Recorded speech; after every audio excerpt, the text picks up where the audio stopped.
waa tahay warkaas inta aynu kaga gudubno markan waxaynu u gudbaynaa war la xiriira Netanyahu oo arrin culus ay ka qabsatay shalay galab goob xaflad ah oo ka qayb galay waxaan kaloo eegaynaa ciidanka Iiraan oo soo saaray dignin aad u kulul iyo waliba qodobo kale oo la xiriira dagaalka Xisbullah iyo Israa'iil iyo militariga Israa'iil oo qiranaya qasaare ka soo gaaray ciidankooda isku horimaadyada iyo dagaalada ka jira koonfurta Lubnaan inkastoo xabad joojin afka uun ah ay jirto intaan u gudbin wararkaas aynu ku hakanno qadar xayeysiina ku soo dhawaada mar kale iyo barnaamijkii xulashada wararka qodobada saaka barnaamijka aan idinkugu hayno waxaa ka mid ah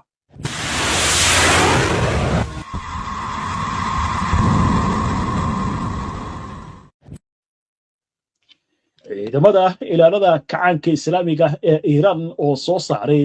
dignin culus oo ku wajahan marinka Hormuz ku dhawaad 300 oo qof oo kuleyl dartiis ugu geeriyooday wadamada Yurub waxa ugu daran Spain oo in ka badan 200 oo qof 4 maalmood gudahood ay u geeriyoodeen sabab la xiriira kuleylka iyo hanfida ku dhufatay dalalkaasi militariga Israa'iil oo qirtay qasaare ciidankooda ka soo gaaray dagaalka Lubnaan Xisbullah oo ku eedeysay Israa'iil jabinta heshiiska xabad joojinta Israa'iil oo bilowday olole dagaal oo ka dhana mashruuc weyn oo ay wadaan Turkiga iyo Sacuudiga Netanyahu oo fadeexad culus ay ka qabsatay xaflad ciidan oo uu ka qayb galay kadib markii ay ku oriyeen qaar ka mid ah ciidamada iyo saraakiishii munaasabadaasi joogtay dhammaan wararkan iyo qodobo kale oo faahfaahsan iyo wixii warah ee soo kordha intaynu hawada ku jirno ayaan idinkugu soo gudbinaynaa barnaamijka xulashada wararka jimca mubaarak mar kale ayaan idin leenahay meel walba aad joogtaan saaka waxaynu ku bilaabaynaa Yurub oo kuleyl iyo hanfi loogu baaba'ay dalkaas Spain ayaa ugu daran laakiin wadamada Faransiiska iyo Britain iyo sidoo kale Portugiiska ayaa laga soo warinayaa in kuleyl daran uu ka jiray dhowrkii maalmood ee la soo dhaafay aynu eegno xagga Spain wararkii ugu dambeeyay ee warbaahintu ay ka qorayso hirkii ugu horeeyay ee kuleylka daran ee ka dhacay dalka Spain ayaa sababay dhimashada in ka badan 200 oo qof muddo 4 maalmood gudahooda sida ay muujinayaan xogaha rasmiga ah ee laamaha caafimaadka dalkaasi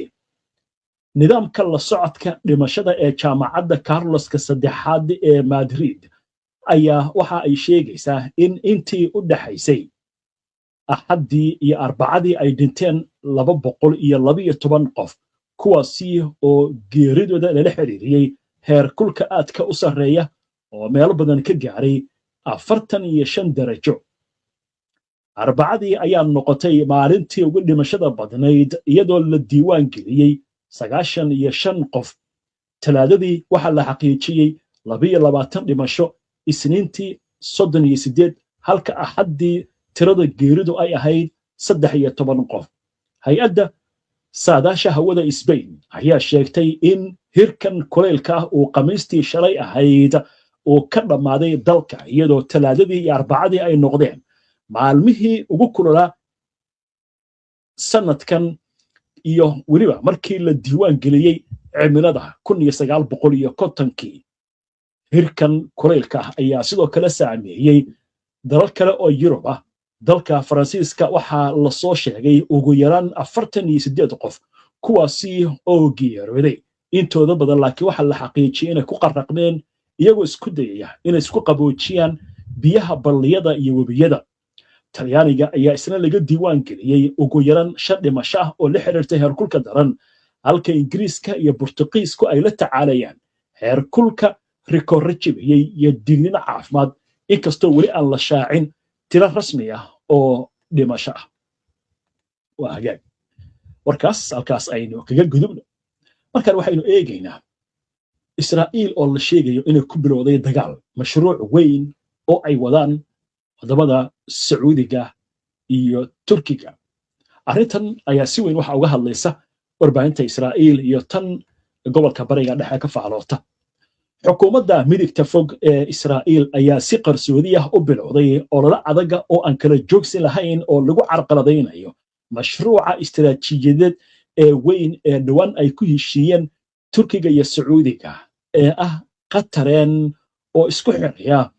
waddanka sacuudiga ilaa iyo turkiga mashruucan wuxuu dhigayaa in la sameeyo qadkan tareen ee dhulka oo loogu talagalay badeecadaha dhoofinta soo dejinta iyo sidoo kale rakaabka kaasoo isku xiri doona wadamada khaliijka carabta kana bilaabanaya sacuudiga isagoo sii mari doona urdun iyo syria kuna dhammaanaya turkiga kadibna xaggaasi yurub usii gudbi kara ilo wareedka ayaa waxay sheegayaan in xubno ku sugan magaalada washington ay sheegayaan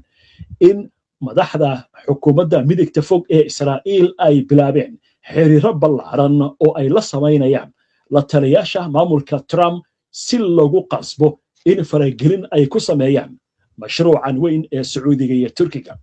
arrintan waxay ku salaysan tahay in ogolaanshaha mashruucan la hirgeliyo iyadoo israa'iil ay aaminsan tahay in uu dhaawac weyn oo dhaqaale u geysan karo xulafada maraykanka gaar ahaan mashruuca ay wadaan hindiya iyo israa'iil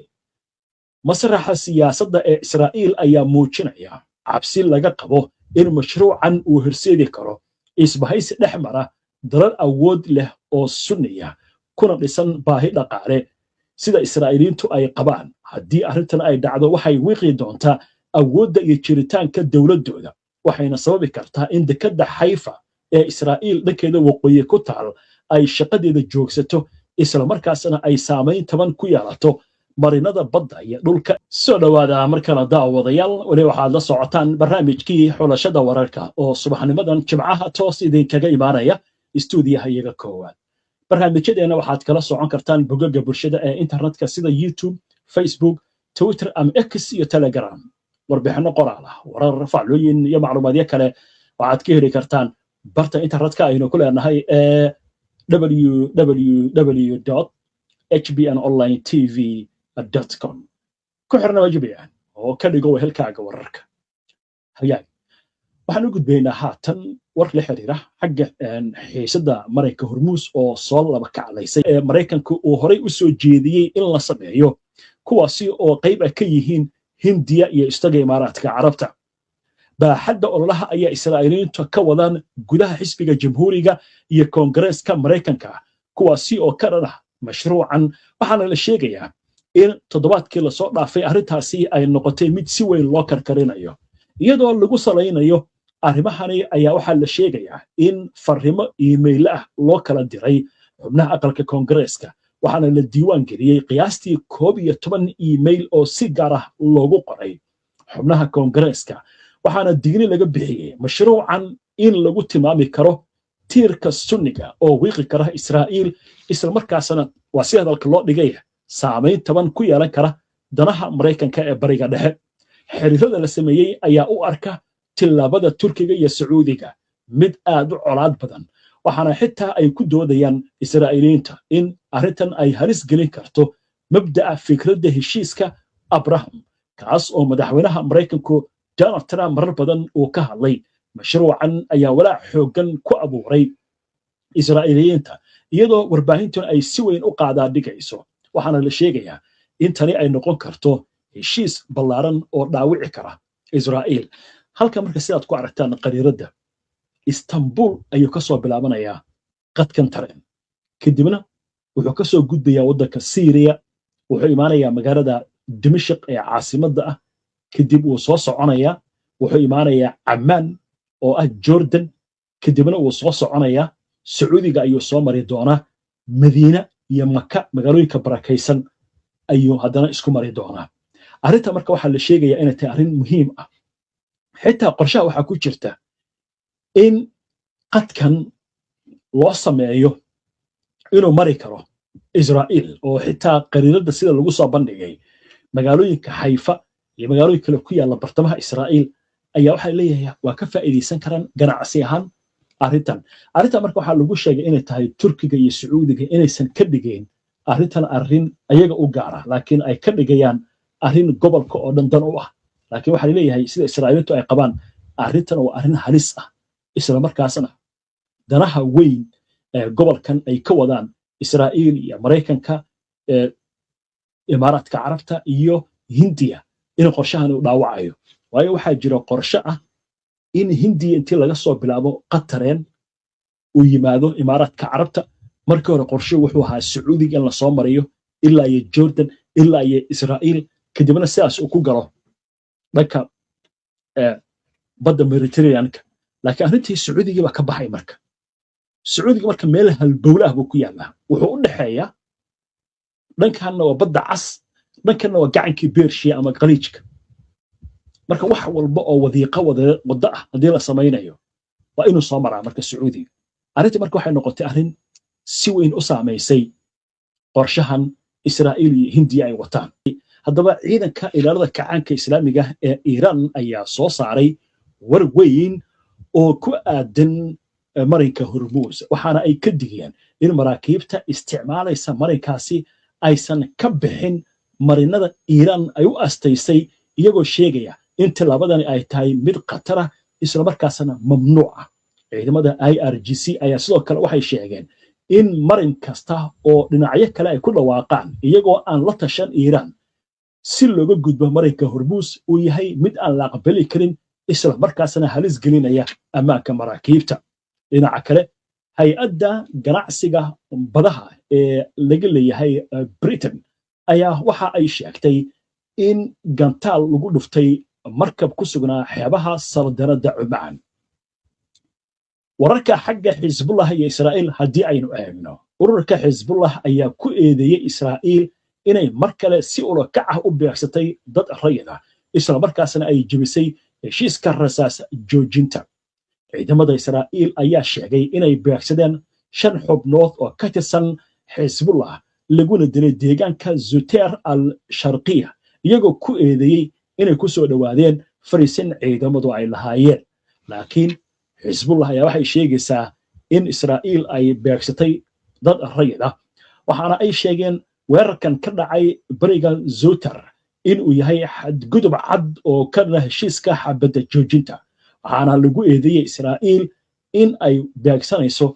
dad rayid ah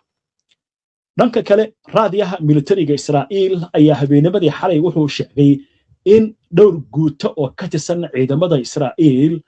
ay ka soo baxeen qaybo ka mid ah koonfurta Lubnaan waxaana la geeyay gudaha Israa'iil askartaasi tilaabadan ayaa waxaa lagu sheegay inay qayb ka tahay qorshe lagu kordhinayo heeganka iyo tababarka ciidamada inkastoo Israa'iil weli ay haysato fariisimo ku yaala koonfurta waddankaasi Lubnaan isla markaasna ra'iisul wasaaraha Israa'iil Benjamin Netanyahu uu ku adkaysanayo in ciidamada Israa'iil aysan ka bixi doonin koonfurta Lubnaan warku waxa intaasi uu ku darayaa in arrintan sidoo kale ay ku soo aadayso iyadoo qasaaraha ciidanka Israa'iil soo gaaraya uu kordhayo warbaahinta Israa'iil ayaa habeennimadii xalay waxay sheegtay in tiro ka mid ah askartooda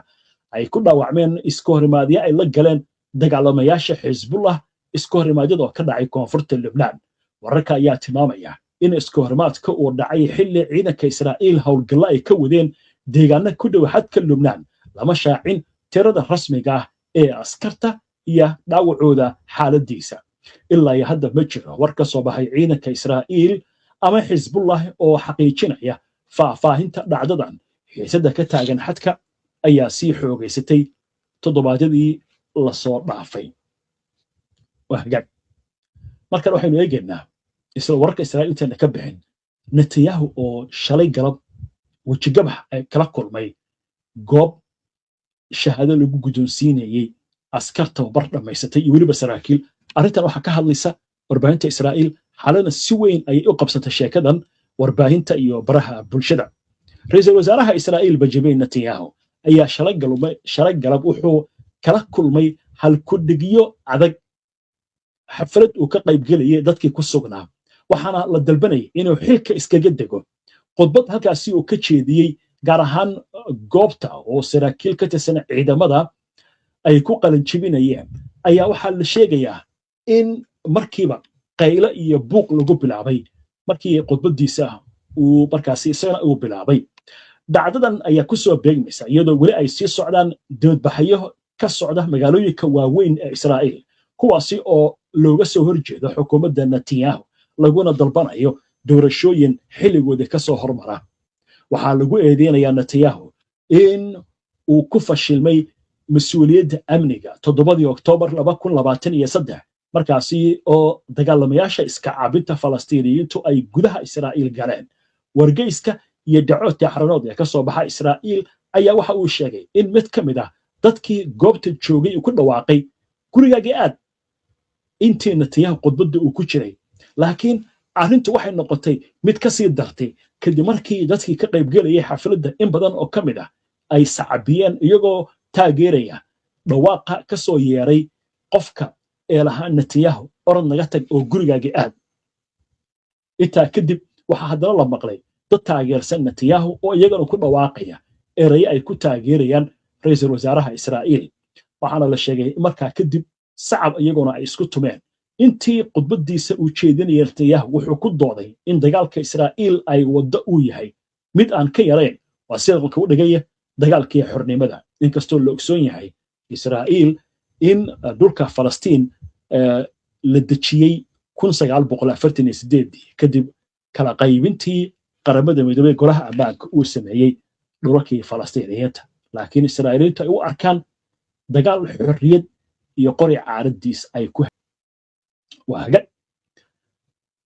intaas ayaan saakay ku soo gabagabeynayaa barnaamijka waana ku mahadsantihiin daawashada barnaamijkan si aad ula socoto wararka barnaamijyada iyo macluumaadka aynu soo gudbino haddii aad ku cusub tahay baraheena bulshada ama horay aadan ugu xirnayn hadda ku soo biir waa inoo barnaamijka xiga insha Allah inta ka horeysa salaamullaahi calaykum waraxmatullaahi wabarakaatuhu jimco wanaagsan qurbo joogta Soomaaliyeed ee ku nool qaaradaha adduunka